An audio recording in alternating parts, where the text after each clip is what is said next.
Hello friends, welcome to all of you. आज हम लोग इस वीडियो में जीके जीएस का 9वां अस्त्र यानी कि अर्जुन सीरीज का एपिसोड नंबर 9 करने वाले हैं। तो चलिए वीडियो को स्टार्ट करता हूँ। आज का पहला प्रश्न है, सांसद आदर्श ग्राम योजना कब शुरू हुई? तो सांसद आदर्श ग्राम योजना शुरू हुई 11 अक्टूबर 2014 को। ऑप्शन नंबर जो है बी सही उत्तर हो जाएगा। 2 अक्टूबर 2009 को जो है तो नरेगा जो है 2005 में आता है। तो इसकी जो होता है लागू होता है नरेगा 2 फरवरी 2006 ईस्वी को। और इसी को जो है नाम 2 अक्टूबर 2009 ईस्वी को नाम जो है MGNREGA यानी कि महात्मा गांधी नेशनल रूरल कर दी जाता है नरेगा का नाम। तो 22 जनवरी 2015 को जो है बेटी बचाओ बेटी पढ़ाओ अभियान आता है, योजना आता है जो हरियाणा से आता है। और 28 अगस्त 2014 ईस्वी को प्रधानमंत्री जनधन योजना की शुरुआत होती है। और इसके तहत जो है जीरो बैलेंस अकाउंट होती है। और विश्व में जो है सबसे बड़ी वित्तीय समावेशन होता है कौन? तो प्रधानमंत्री जनधन योजना। और जो 11 अक्टूबर को मनाया जाता है जयप्रकाश नारायण जी का जन्मदिन यानी कि बर्थडे। और ये जयप्रकाश नारायण के द्वारा संपूर्ण क्रांति का शुरुआत किया गया था। अगला प्रश्न है, प्रोटीन का नामकरण किसने किया था? एफ बोहलर जो है यूरिया का जो है नाम देने वाले यानी कि लैब में जो है नामकरण करने वाले निर्माण करने वाले थे एफ बोहलर। और जो यूरिया जो है वो फर्स्ट यानी कि पहला कार्बनिक यौगिक है यूरिया। वाटसन जो है वाटसन और क्रिक के द्वारा डीएनए का हेलिक्स मॉडल यानी कि डीएनए का द्विकुंडलित संरचना देते हैं वाटसन और क्रिक। और इन्हीं दोनों को जो है 1962 ईस्वी में डीएनए के हेलिक्स मॉडल के लिए 1962 ईस्वी में वाटसन और क्रिक को जो है नोबेल प्राइज दिया जाता है। और इसके साथ ही एक और को मॉरिसस विलिकस को जो है 1962 ईस्वी में नोबेल प्राइज दिया जाता है। ऑप्शन सी है वर्जिलिया जो है प्रोटीन का नामकरण करने वाले हैं। तो ऑप्शन नंबर जो है सी सही उत्तर होगा। ऑप्शन नंबर डी है लैंड स्टीनर जो है वो ए बी और वो जो सिस्टम होते हैं ब्लड ग्रुप में वो उसकी जो है खोज करने वाले लैंड स्टीनर थे। प्रोटीन की जो है खोज करने वाले मूलर थे। प्रोटीन का बहुलक होता है अमीनो अम्ल यानी कि अमीनो एसिड। प्रोटीन जो है प्रोटीन की जो है कमी से रोग होता है क्वासियोकोर मेरासस। वायरस फैक्टर की खोज करने वाले विनर थे जो किए थे रिसर्च बंदर में खोज किए थे। नेक्स्ट पॉइंट है 14 जून को विश्व रक्तदाता दिवस मनाया जाता है। और अगला प्रश्न है 1773 के रेगुलेटिंग एक्ट के तहत किंग इन काउंसिल ने निम्न में से किस स्थान पर सर्वोच्च न्यायालय की स्थापना की? तो जो है 1773 के रेगुलेटिंग एक्ट के तहत जो है किंग इन काउंसिल जो है वो कलकत्ता में जो है सर्वोच्च न्यायालय की स्थापना करते हैं। ऑप्शन नंबर जो है ए सही उत्तर होगा। 1773 का रेगुलेटिंग एक्ट के तहत जो है बंगाल के गवर्नर जो जनरल पोस्ट होता है उसको बंगाल का जो है गवर्नर जनरल कर दिया जाता है। और जो है पहले गवर्नर जनरल बनते हैं वारेन हेस्टिंग्स। कलकत्ता में जो है उच्च न्यायालय की स्थापना होती है 1774 ईस्वी में। 1774 ईस्वी में कलकत्ता में उच्च न्यायालय की स्थापना होती है। और इसके जो है पहले मुख्य न्यायाधीश बनते हैं एलिजा एम्पे जो होते हैं वो कलकत्ता में जो उच्च न्यायालय की स्थापना होती है उसके जो है पहले मुख्य न्यायाधीश बनते हैं। 1861 ईस्वी में गवर्नमेंट ऑफ इंडिया एक्ट के तहत 3 उच्च न्यायालय की स्थापना होती है, बॉम्बे उच्च न्यायालय और मद्रास उच्च न्यायालय और कलकत्ता उच्च न्यायालय यानी कलकत्ता हाई कोर्ट। वर्तमान में जो है 25 उच्च न्यायालय है यानी कि हाई कोर्ट है भारत में। नवीनतम हाई कोर्ट कौन है? तो अमरावती हाई कोर्ट। और 1866 ईस्वी में इलाहाबाद उच्च न्यायालय की स्थापना होती है। अगला प्रश्न है, निम्न में से कौन सी पुस्तक बुकर पुरस्कार विजेता किरण देसाई के द्वारा लिखी गई है? तो लाल सलाम जो है वह स्मृति ईरानी के द्वारा लिखी गई है। और द हेरिटेज ऑफ लॉस का मतलब होता है हानि की विरासत जो है वो लिखी गई है किरण देसाई के द्वारा। तो ऑप्शन नंबर जो है बी सही उत्तर होगा। टॉम ऑफ सेंट का मतलब होता है रेत की समाधि यानी कि टॉम ऑफ सेंट जो है गीतांजलि श्री प्लस डैजी रॉकवेल के द्वारा लिखी गई है। फियरलेस गवर्नेंस वह किरण देसाई के द्वारा लिखी गई है।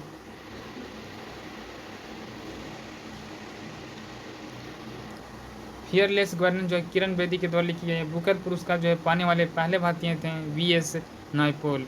इनकी जो है पुस्तक का नाम है इन ए फ्री स्टेट। और जो है बुकर पुरस्कार जो है पहले जो है भारतीय महिला कौन थी, तो अरुंधति रॉय। अरुंधति जो रॉय है वो पहली भारतीय महिला थी। और इनकी जो है the God of small theory इनकी पुस्तक है। अगला प्रश्न, निम्न में से किस देश के राष्ट्रपति को 26 जनवरी 1950 को गणतंत्र दिवस परेड में मुख्य अतिथि के रूप में आमंत्रित किया गया था? तो सही उत्तर हो जाएगा ऑप्शन नंबर सी, जो है इंडोनेशिया के जो है राष्ट्रपति उनको जो है 26 जनवरी 1950 को गणतंत्र दिवस के परेड में मुख्य अतिथि के रूप में आमंत्रित किया गया था। इंडोनेशिया की जो राजधानी है वो जकार्ता है। इंडोनेशिया को कहा जाता है द्वीपों का देश या सर्वाधिक मुस्लिम आबादी वाला देश कहा जाता है। भविष्य में इसकी राजधानी जो है नूर सुतारा होने वाला है। 26 जनवरी 1930 ईस्वी को पूर्ण स्वराज दिवस मनाया था। और जो 26 जनवरी 1950 ईस्वी को पहली बार मनाया गया था गणतंत्र दिवस 26 जनवरी 1950 ईस्वी को। और इस समय गेस्ट थे पी सुकर्नो जो थे और चीफ गेस्ट थे इंडोनेशिया के राष्ट्रपति। और जो इस बार जो है 26 जनवरी 2024 ईस्वी को चीफ गेस्ट जो थे वो इमैनुअल मैक्रोन यानी कि फ्रांस के राष्ट्रपति थे। और जो है इसमें जो है पहला जो है रैंक मिला था उड़ीसा राज्य को। अगला प्रश्न, प्रशुल्क एवं व्यापार पर सामान्य समझौता का 8वां राउंड जिसे उरुग्वे राउंड भी कहा जाता है कब हुआ था, जिसके परिणाम स्वरूप विश्व व्यापार संगठन की स्थापना हुई थी? तो 1985 ईस्वी में सार्क का स्थापना होता है। तो सार्क का मुख्यालय जो है वो काठमांडू में हेडक्वार्टर है। और जो सार्क में जो है 8 देश हैं। अगला ऑप्शन है 1967 में जो है आसियान के जो है स्थापना होता है। इसकी जो है मुख्यालय है हेडक्वार्टर जकार्ता में है। 1960 में जो है ओपेक की स्थापना होती है 1960 ईस्वी में। और जो है इसमें जो है वो हेडक्वार्टर बीना होता है। इसमें जो है 11 देश होते हैं। तो ऑप्शन नंबर जो है डी यानी कि 1994 ईस्वी को जो है वो प्रशुल्क एवं व्यापार पर सामान्य समझौता का 8वां राउंड जिसे उरुग्वे राउंड भी कहा जाता है का गठन हुआ था। जो है इसका जो है GATT का मतलब होता है general agreement on traps and trade. इसका मतलब होता है प्रशुल्क एवं व्यापार पर सामान्य समझौता का नाम जो है बदल कर WTO कर दिया जाता है।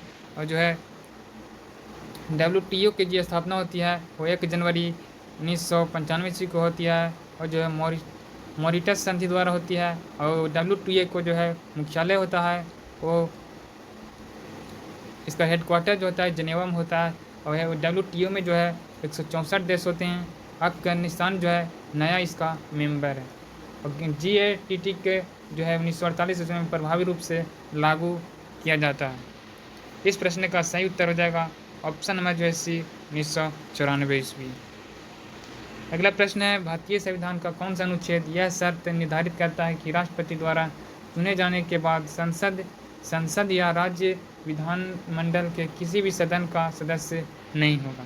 तो आइए सबसे पहले जो है आर्टिकल नंबर 52 कहता है कि भारत का एक राष्ट्रपति होगा। आर्टिकल नंबर 53 जो है कार्यपालिका की शक्ति होगी राष्ट्रपति के पास। आर्टिकल नंबर 54 राष्ट्रपति का जो है निर्वाचन मंडल होगा।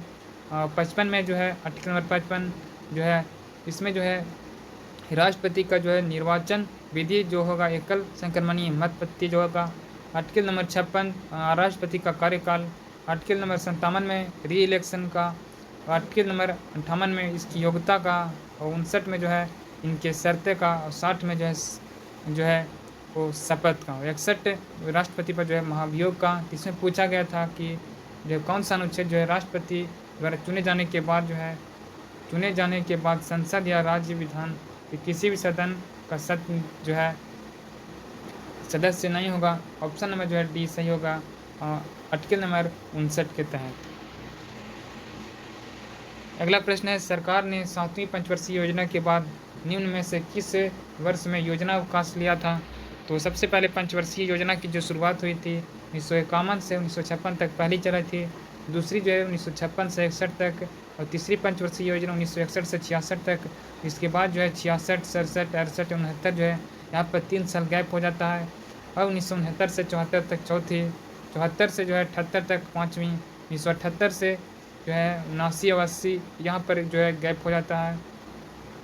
1980 से 1985 तक छठी, 1985 से जो है 90 तक सातवीं, और जो है 1990 से 1991 और 92 यहाँ पर भी 2 साल गैप हो जाता है। 1992 से 97 तक जो है 8वीं पंचवर्षीय योजना, 1997 से 2002 तक 9वीं पंचवर्षीय योजना, और 2002 से 2007 तक 10वीं, 2007 से 12 तक 11वीं, 2012 से जो है वो 17 तक जो है 12वीं पंचवर्षीय योजना चलता। तो इसमें पूछा गया था कि सरकार ने जो है 7वीं पंचवर्षीय योजना के बाद निम्न में से किस वर्ष से योजना अवकाश पाया? तो 7वीं पंचवर्षीय योजना के बाद जो है वो 1990 से 1992 तक का जो है अवकाश लिया था। तो ऑप्शन नंबर जो है डी सही उत्तर होगा, 1990 से 1992 तक। अगला प्रश्न है, हिमालय को पश्चिम से पूर्व तक के क्षेत्रों के आधार पर विभाजित किया गया है। पश्चिम से पूर्व तक क्षेत्रों का सही क्रम क्या है? इसका जो क्रम होता है वो जो ये जो यहाँ पर यह नदी है, यहाँ पर सिंधु नदी, सतलुज नदी, यहाँ पे काली नदी, तीस्ता नदी और ब्रह्मपुत्र नदी। यहाँ पर होता है पंजाब हिमालय, यहाँ पर कुमायूं हिमालय, नेपाल हिमालय और असम हिमालय। इसमें जो होता है वो इधर से जो होता है इनकी ऑर्डर होता है, जो सर्वाधिक चौड़ाई होता है वो पंजाब का होता है, और कुमायूं का जो होता है सर्वाधिक ग्लेशियर कुमायूं का होता है। नेपाल हिमालय जो होता है इसकी जो होता है सब सर्वाधिक ऊंचाई होती है, और सर्वाधिक जैव विविधता वाला होता है असम हिमालय। इसका ऑर्डर हो जाएगा पंजाब, कुमायूं, नेपाल, असम हिमालय। पंजाब, कुमायूं, नेपाल, हिमालय। ऑप्शन नंबर जो है बी इस प्रश्न का सही उत्तर होगा। तो मैंने इस वीडियो में एपिसोड नंबर 9 किया हूँ। मिलते हैं अगले वीडियो के साथ। जय हिंद।